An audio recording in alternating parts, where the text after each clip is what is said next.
যে নেতা বদলে দিয়েছিলেন কাতারের ইতিহাস, সেই শেখ হামাদ আর নেই। ৭৪ বছর বয়সে মারা গেছেন আধুনিক কাতারের স্থপতি, কাতারের সাবেক আমির ও বর্তমান আমির Sheikh Tamim bin Hamad Al থানির বাবা Sheikh Hamad bin Khalifa Al Thani. রোববার সকালে তার মৃত্যুর খবর নিশ্চিত করেছে কাতারের রাজকীয় কার্যালয় আমিরি দিওয়ান। এই তথ্য উঠে এসেছে আল জাজিরার এক প্রতিবেদনে। শেখ হামাদের মৃত্যুতে সোমবার থেকে ৪ দিনের রাষ্ট্রীয় শোক ঘোষণা করা হয়েছে কাতারে। ১৯৯৫ সালে ক্ষমতায় আসার পর প্রায় ১৮ বছর কাতারের নেতৃত্ব দেন শেখ হামাদ। তার শাসনামলেই ছোট উপসাগরীয় দেশ কাতার অর্থনীতি, জ্বালানি, শিক্ষা, কূটনীতি এবং আন্তর্জাতিক অঙ্গনে অভাবনীয় সাফল্য অর্জন করে। স্যান্ডেলিনা সো, রূপচর্চায় আভিজাত্য। অনেকেই তাকে আধুনিক কাতারের স্থপতি হিসেবে আখ্যায়িত করেন।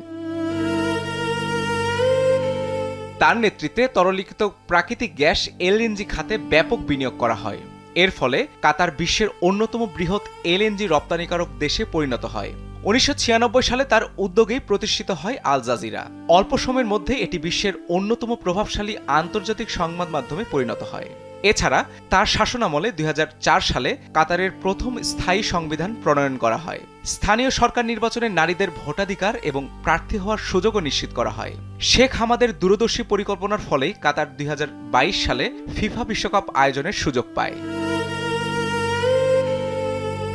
২০১৩ সালে বিরল এক সিদ্ধান্ত নিয়ে শেখ হামাদ স্বেচ্ছায় ক্ষমতা ছাড়েন আর রাষ্ট্র পরিচালনার জন্য দায়িত্ব তুলে দেন তার ছেলে এবং বর্তমান আমির Sheikh Tamim bin Hamad Al থানির হাতে। সে সময় হামিদ আল থানির বয়স ছিল মাত্র ৩৩ বছর।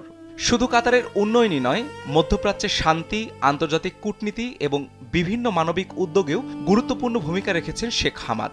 এসব অবদানের স্বীকৃতি স্বরূপ তিনি বিভিন্ন আরব ও আন্তর্জাতিক সম্মাননায় ভূষিত হন। শেখ হামাদের মৃত্যুতে বিশ্বের বিভিন্ন দেশের নেতারা গভীর শোক প্রকাশ করেছেন এবং কাতারের সরকার ও জনগণের প্রতি গভীর সমবেদনা জানিয়েছেন। একটি যুগের অবসান হলেও আধুনিক কাতার গড়ে তোলার পেছনে শেখ হামাদ বিন খলিফা আল থানির অবদান দেশটির ইতিহাসে দীর্ঘদিন স্মরণীয় হয়ে থাকবে বলে মনে করছেন রাজনৈতিক বিশ্লেষকরা।